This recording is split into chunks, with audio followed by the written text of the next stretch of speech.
Welcome to Glass Half Full with Leslie Krongold. She shares her stories, experiences, and knowledge of living and coping with a chronic health condition. Learn about tools and resources and hear inspirational interviews that help you to live a life filled with quality and dignity. With 2 decades of support group leadership, Leslie's ready to help you make lemonade out of life's lemons. Are you ready? Welcome to the summer. If you listened to the last podcast episode about nature, I hope you're now trying to get a daily dose of it. Vitamin N, that is. This past week, I was quite fortunate to get this great double dose of vitamin N at the University of California's Botanical Gardens in Berkeley. On Wednesday, I attended my first forest bathing, led by a certified forest guide. But the 2.5-hour experience ended in a redwood tree grove. And on Thursday morning, I found myself in this same grove. I didn't sleep there overnight, and I was not kidnapped and taken there, but I returned for a solstice sound bath. I would assume most of you listening out there have never been to a sound bath, but it's an experience I bet will come your way soon. My first sound bath, we always remember our first time, right? Was nearly 3 years ago in July at a yoga studio in Oakland, California. The sound practitioner was Melissa Felsenstein, and she is my guest for today's episode. So perhaps you're wondering, just what is a sound bath? Is it always experienced in nature? And how is Leslie able to read my mind? Often I use Wikipedia as my go-to webpage for a solid definition of something, but there is no entry for sound bath. I'll have to rely on my experiential knowledge. So, when you're in a bathtub, you're enveloped in water. For me, this is a truly relaxing experience. Well, in a sound bath, you allow yourself to be enveloped by the sound. Not any sound, like I don't think an AC/DC concert would qualify, but who knows. Melissa uses crystal bowls, gongs, and chimes to create her sound bath. I've been to several sound experiences with different practitioners.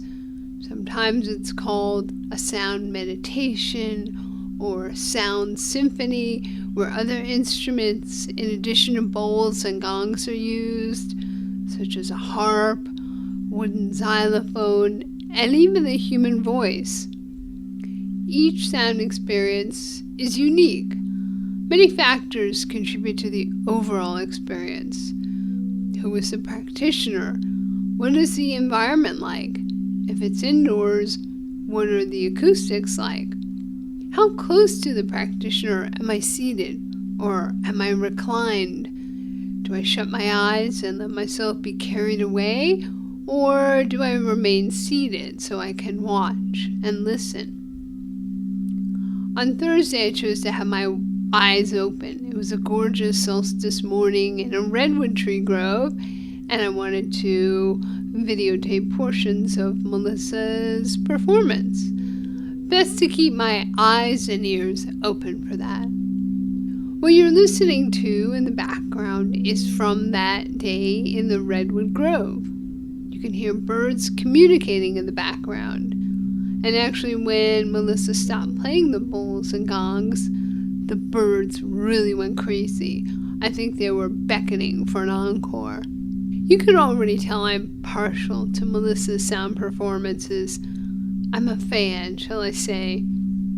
Her journey to this work, and now after 3 years, she's making a living as a sound practitioner or healer. Anyhow, her journey is what this episode is all about. You can watch a video of the Solstice Sound Bath on the Glass Half Full YouTube channel, but it's a best experienced live. A link to the Inner Sounds Meditation website is in the podcast notes, and that's Melissa's website. So I was introduced to sound as therapy in 2008, and I was traveling India, and I was at one of those bazaars. There was this big market. I walked into one that I'd known about the Tibetan bowls, the metal ones. There were metal bowls that are handmade in Tibet and in India. This was in Rajasthan, so it's the northern part of India. And so I went there. I saw this shelves and shelves of metal bowls, and I thought, oh, that'll be a really fun thing to have. And I started talking with the man, the store owner, and I kept kind of coming back to it. Like, we were there for a couple of days, and I kept just wanting to be around this man and just sort of talking with him. And I helped him with his business card and some other things, and we were just kind of becoming friends. And eventually he told me that he used these bowls, he used the sounds to help heal children specifically of different ailments. And that's what he was known for. And I remember I had this moment like, oh my gosh, like, I've always been interested in music. I was a dancer. So the idea of sound as a way to help people, I was just so blown away. And I thought, and then he was showing me some techniques, and I eventually bought a bowl from him, and then I convinced him to give me his mallet. He didn't want to give me like his mallet, but I really wanted his mallet. I felt like he was infused with this like power, and he was very reluctant, but somehow I convinced him. And so I came home, and I was so inspired from that trip, and I thought, I'm going to become a sound healer. And then I got home away from India, back in the grind of Los Angeles, and I was like, that is a crazy idea. Like, who would ever want that? I completely denied the dream. Like, I felt the dream, and then I denied it. And I was working a corporate job, and I just continued. And then it's interesting how, you have this little, if it's meant to happen, it will happen, right? So I said no. And then, of course, a short time later, it came back to me like a boomerang. I think I just felt like it was just too wild, And anyway, so needless to say, a few years later, my father fell mentally ill. So he was dealing with bipolarism, and he was on lithium, but then the lithium was really hurting his kidneys. And so he was abruptly taken off the lithium by a really bad doctor. I don't know, someone is a certain way, and then you have no idea what might happen really when they're taken off their meds. You just assume it'll be fine, kind of. You're like, well, what's going to change really? Well, everything changed for him. Everything changed. He became manic, and he just never recovered. He was manic for 8 years until he died. So in the beginning, he was on the street. And it's interesting how the system, I've said this before, but the system doesn't really care that that person was an MIT graduate on a scholarship. I mean, my father was brilliant. He worked for Hewlett-Packard his entire career, starting right when he graduated from MIT. Just this really brilliant man, very kind and soft-hearted, and always taking in stray animals, and just very introverted, quiet genius. But the system doesn't care. It doesn't care that what you were. You're just like another person. You're another number.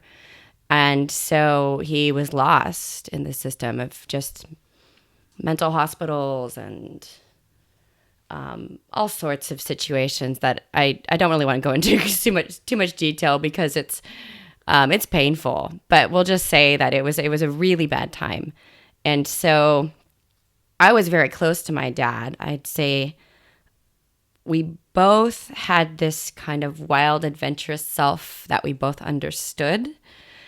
And we were both a little bit weird, and we liked like kind of things that were a little different from other people. And he really encouraged me to be an art major. He loved the arts. He loved that I loved music. He loved that I danced.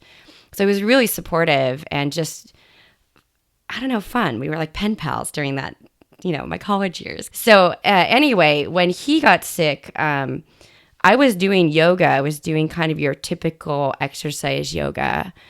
But my nervous system was becoming so, it was becoming so severely imbalanced because I was so afraid all the time for my dad. Mm-hmm. I was afraid for his health. I was afraid for my mom's safety. I was afraid for everyone else's safety. He became kind of a dangerous man. He became an angry man. Mm. So, and his own safety for himself. And it just became too much. There's a certain amount of stress you can deal with. But then when that stress keeps going, like whether it's a chronic illness, right? You understand that? Yeah.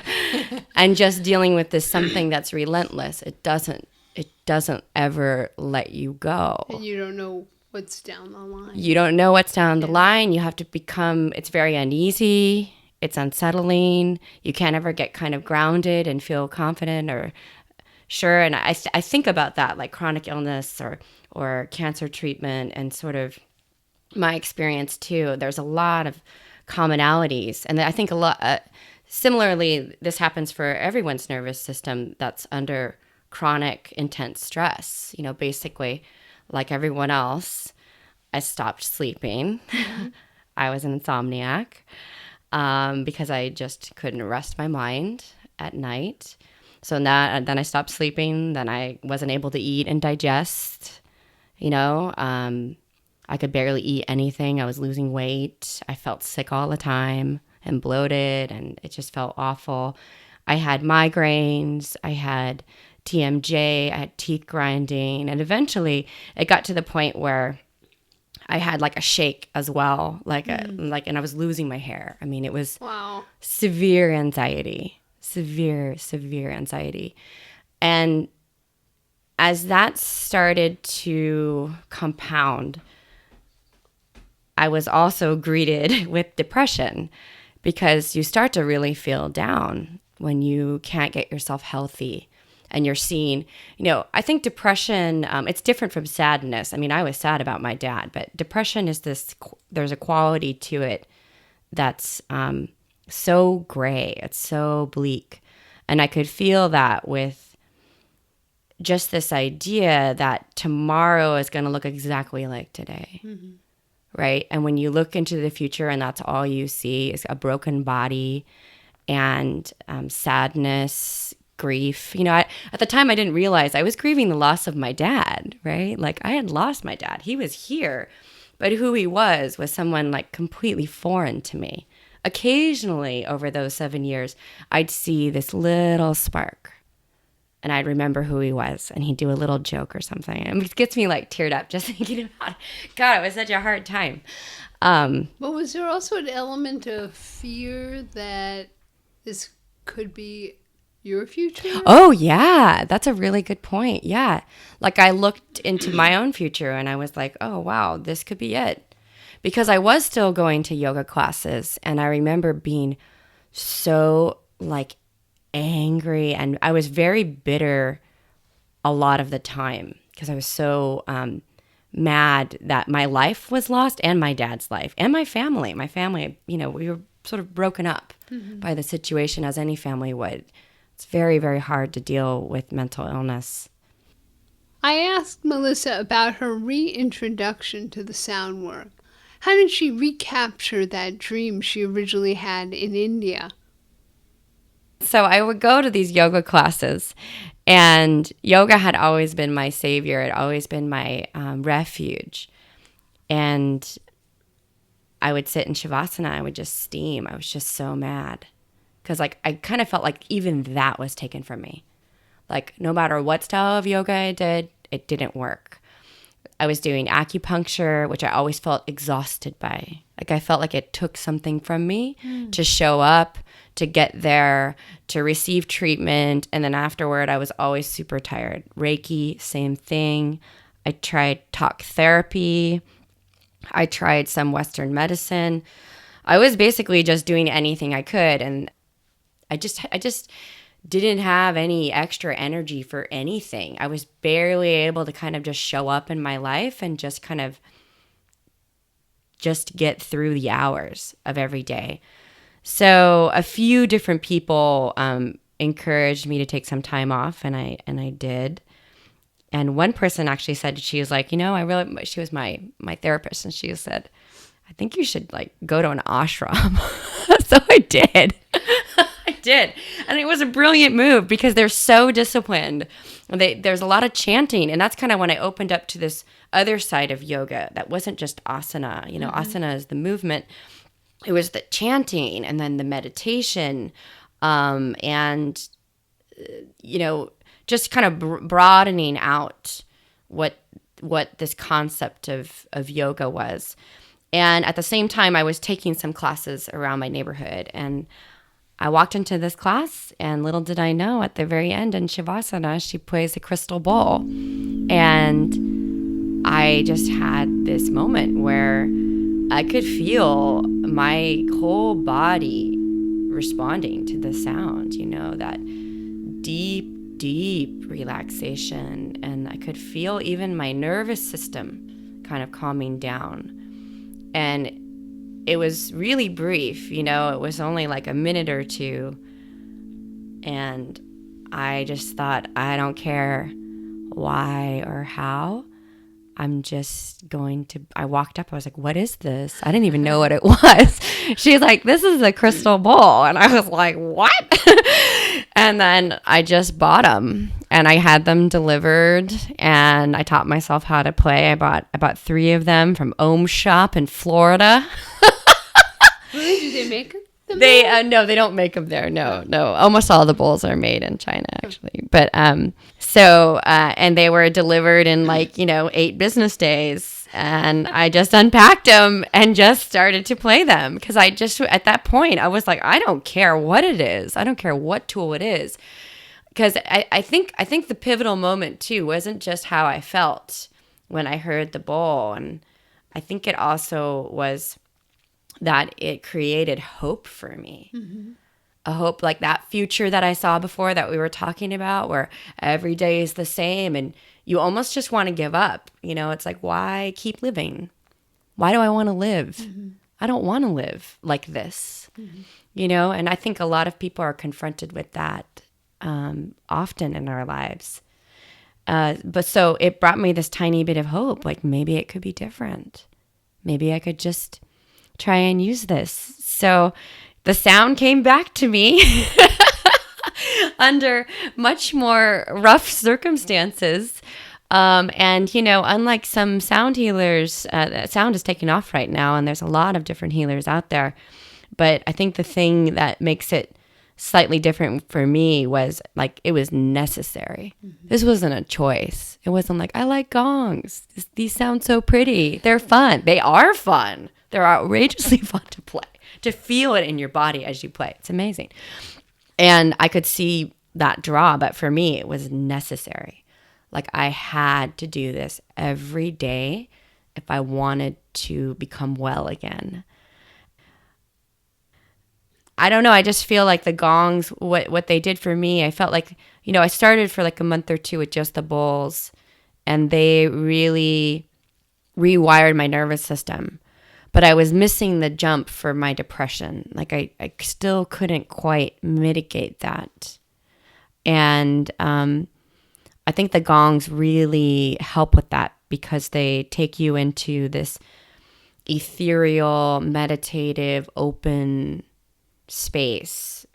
So when I got the gong, it's Jupiter. Jupiter was the gong. Each of the gongs have they're a certain note that's aligned with the orbital properties of each planet.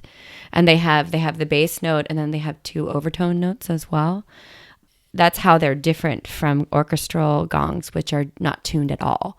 Oh, So when okay. I have 8 gongs or something, I can set them up to be very harmonious based on notes or feelings, or dissonant, But orchestral gongs, you can't do that. They're all just they're tuned to sound pleasant, but that's about it. So these are really special instruments, and they're so high quality. And they're all made of An brass? alloy of metal.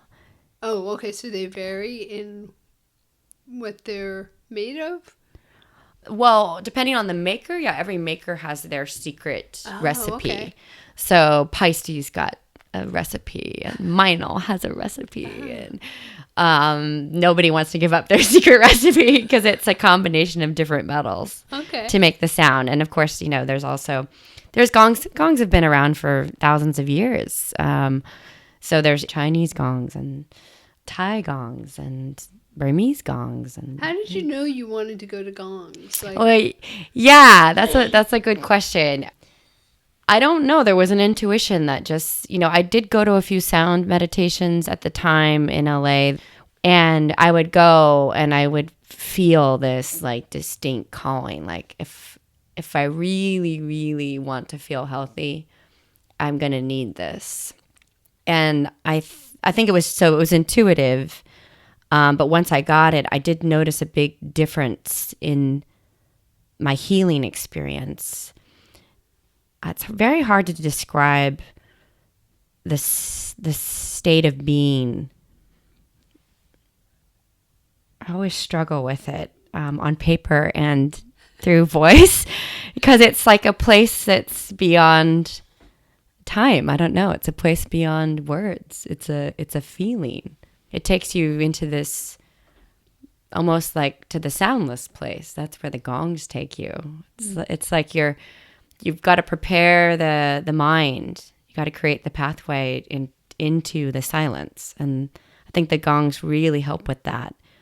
And when we can find silence in different ways rather than just through meditation, which is so hard for most people, including me. I mean, I became a meditator after I used sound as meditation, as a meditative tool. But so we all struggle with sitting there, and in yoga, they have you do pranayama first. So that way you can do a little breathing technique and then hopefully get your mind ready. Mm-hmm. Well, in the same way, that's what the sound is doing. The sound is stimulating your mind. It's stimulating your senses. It's stimulating your cells. It's vibrating everything. It's unpredictable. The gong, I don't even know how it's going to show up. Sometimes I do a hit that I've done a million times and it just is like crazy. So it's very unpredictable. And so the mind can't, the mind relaxes in that actually. It doesn't grasp, it's not able to grasp to rhythm. It sort of has to deal with unpredictability, which is good because it makes it more flexible. But the sounds, I think, this is what I know, the sounds of the gongs are trying to prepare your mind for the sounds without the gongs, to prepare it to kind of clear those everyday thoughts out of the way with sound, because it takes over. It's not going to let you spend a lot of time thinking about your grocery list.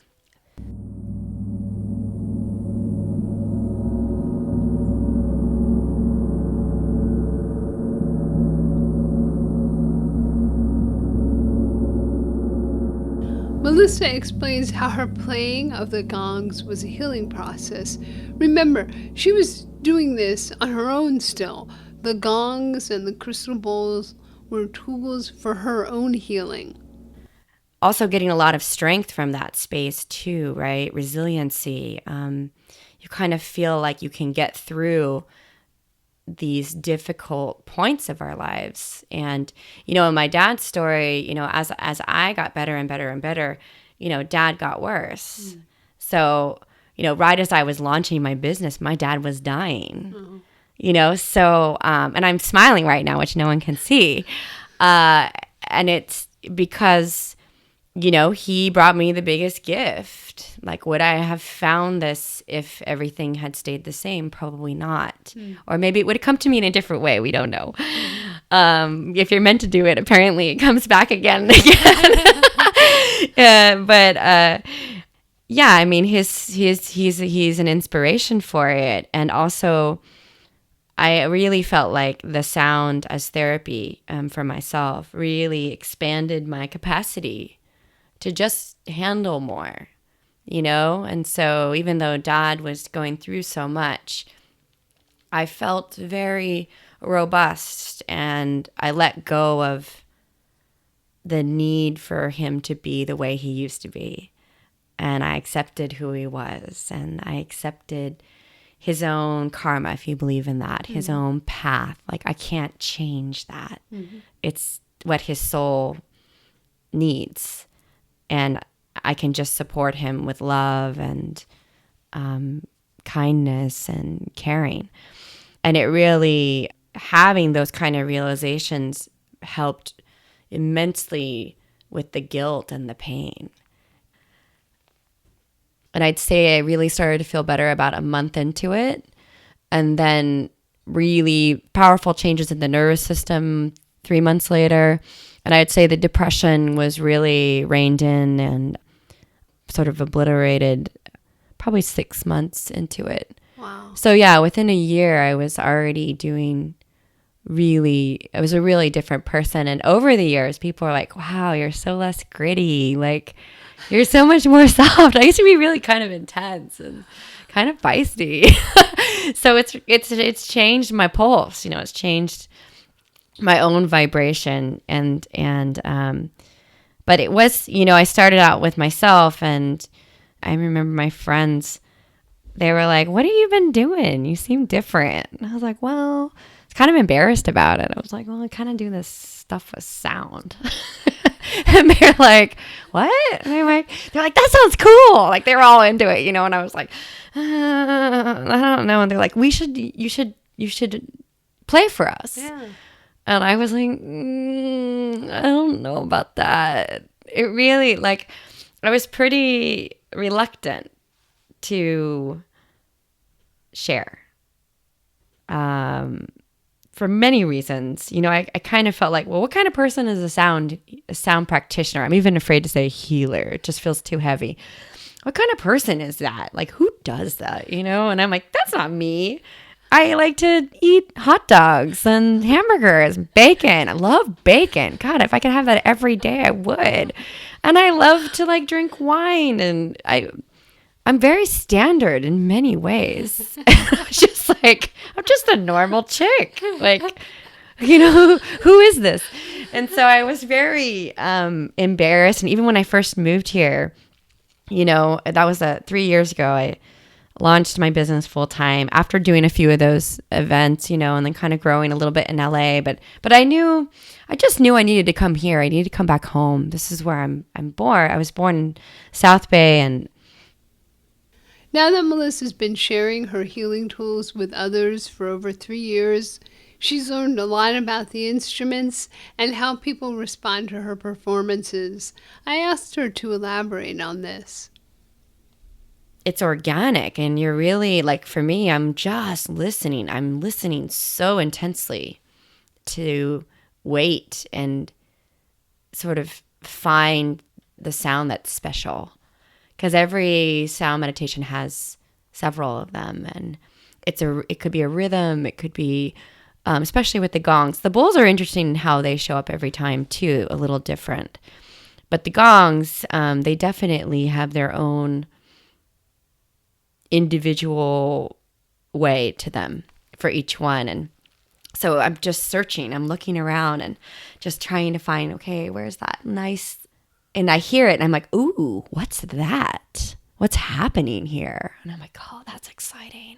And even after years and years and years and years of playing, I have those moments every time. Or where one gong who normally plays very dark and deep is showing up bright. What's this about?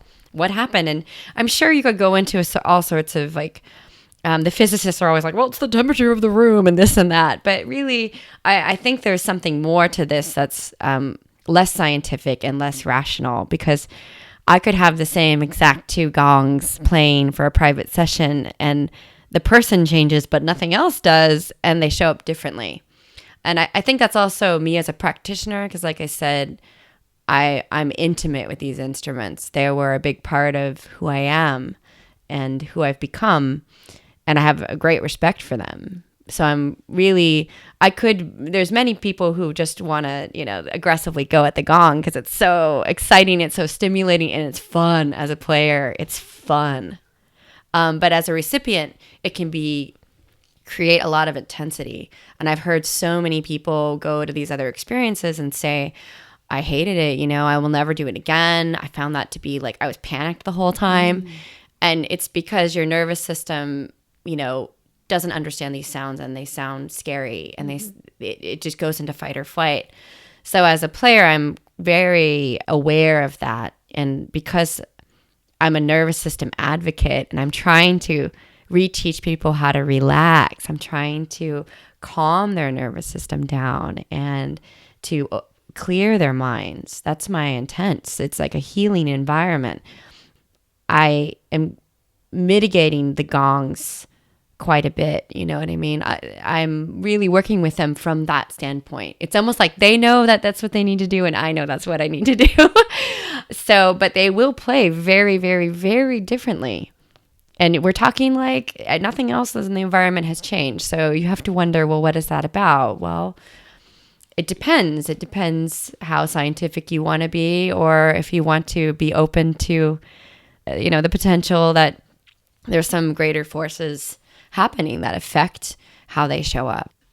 But it's this idea that this is what I mean by there could be something more. And I think there is. I'm saying could because I'm being a coward. Well, do you think the energy of the people? Yeah. Okay. I think so. The energy of the people. I understand. Right, you do, but the average person, I don't know. But yeah, the energy of the people. And I get a lot of intuitive, because I'm going into a very meditative state. I get a lot of intuitive hits as well about people. So about like a stranger. I don't even know them, but as I'm playing, there's a rhythm and there's a feeling, and I'm like, oh. I had a few questions for Melissa that were less about her journey and more about the science behind the use of sound as a therapeutic tool. I asked her to talk about brain entrainment, a term I wasn't familiar with but is often mentioned in this line of work. So entrainment is the ability for our brains as animals, as humans and animals, to synchronize. And so this is how large fish can swim together as one organism. Or if you've ever seen a huge group of birds and they're turning like a mass, and it's not because they're talking to each other like, let's make a left. No, it's because they're entrained. They're near each other and they're synchronized. Two heart cells placed near each other but not touching, synchronize. Pendulums synchronized together. In a conversation, actually, there's entrainment with body language. So if I were to sit here and put my chin on my hand, you might eventually do that. If I rub my nose, you're going to rub your nose. Actually, that happens every time because people are worried about like... Is this the whole mirror neurons? Yeah, it's mirror neurons. Okay. Yeah, and entrainment. So in this case, your brain waves are synchronizing with the sound waves. And the sound waves have tons of properties that induce deeper states of... slower brainwave states or deeper states of relaxation. Some of it's the tonal qualities. They have high tones and low tones going together. They have very low frequency tones as well that can help. They aren't pure notes, so they're normally flat or sharp by a random amount. As your brain receives these tones, it entrains and naturally starts to slow down. And it's through that process that you can go into these deeper states. So you can drop into the beta state, relaxed state, then the theta. Lots of people drop into delta, as you know. So delta brainwave state is deep, deep sleep. So it's the kind of sleep that you get after like massive travel, right? And you're so tired and you're like, oh my God, I'm exhausted. Boom. And then 12 hours later, you wake up. So it's like that. But imagine getting that in just a 1 hour experience. And say you get 45 minutes of it, and it's rich sleep. My belief, there's been a lot of connection around sound healing and cancer treatment. My feeling is, with some of these conditions, fibromyalgia, chronic pain, conditions where our sleep is affected, it's extremely nourishing, because it's that rich, rich sleep. And they find that people are falling asleep and sleeping 8 hours, but we wake up and we're tired. And there's disputes about that, right? Maybe it's you're waking up at the wrong time of your sleep cycle. But there has been some research of late that says that actually you're not getting delta, because we go to sleep and we're thinking about all these things and we're stimulated by the iPad and whatever else that we're using, which I'm guilty of, and many others, right? We're online or we're reading a book or something, and we're too stimulated. And we sort of fall asleep thinking about our to-do list, and then we wake up thinking about our to-do list, and we're not rested because we're not actually getting that sleep. But you can train your brain. And that's what the sound does. So it's cumulative. So each time they come to the sound meditations, and their brain, through neuroplasticity, which is so amazing, right? We used to think that your brain was done growing at like 17. And now we know, oh my God, brains are changing all the time. And so you can get better sleep. I mean, I'm proof of it, right? Like, you can restore your entire nervous system from, it was shit before to like robust and healthy immune system and everything, just with sound. That's what I did. But it's not some kind of snake oil. It's through science. If you can get into these delta brainwave states, and your brain also starts to learn about the theta brainwave state, which is so hard to describe. That was the space I was talking about, inner space, a place that is boundless. It's free. Every time I walk in, it just gets bigger. There's so much space in there, and there's so much beauty, and it's a feeling. But your brain starts to get used to it. It starts to unlock and become more comfortable with these states that we're becoming less and less aware of, and our ability to get into them on our own is becoming harder and harder, simply because we're being pulled in so many directions, right? Like, technology has been great, but now we're always kind of multitasking, and the brain necessarily wasn't made for that, or the nervous system. The nervous system hasn't really improved in the way that technology has, right? It's an old system. So your nervous system doesn't realize, like, oh, actually, I'm not being chased by a bear. I'm just late to a meeting. It could be worse. Right? It can't differentiate. And the body responds in the same way, either way. And that's where we get destructive with stress. That's when stress becomes destructive. But there's ways that are easy, have no side effects. Sound has no side effects. It has only benefit. And, when I said in the very beginning, I was doing these other modalities and I felt like they took away from me. And I had a private client say the same thing. And he so beautifully said, he's like, when I come to sound, it always feels like it gives to me. It doesn't take, it just gives. And I love that about it as a therapeutic tool. I hope you enjoyed this episode. Perhaps you might consider exploring this healing modality by attending a sound bath in your area, or even trying to see how you react with different sound tools. Watch the YouTube video segments on Glass Half Full's channel to learn more, and check out Melissa's website. Thanks for listening.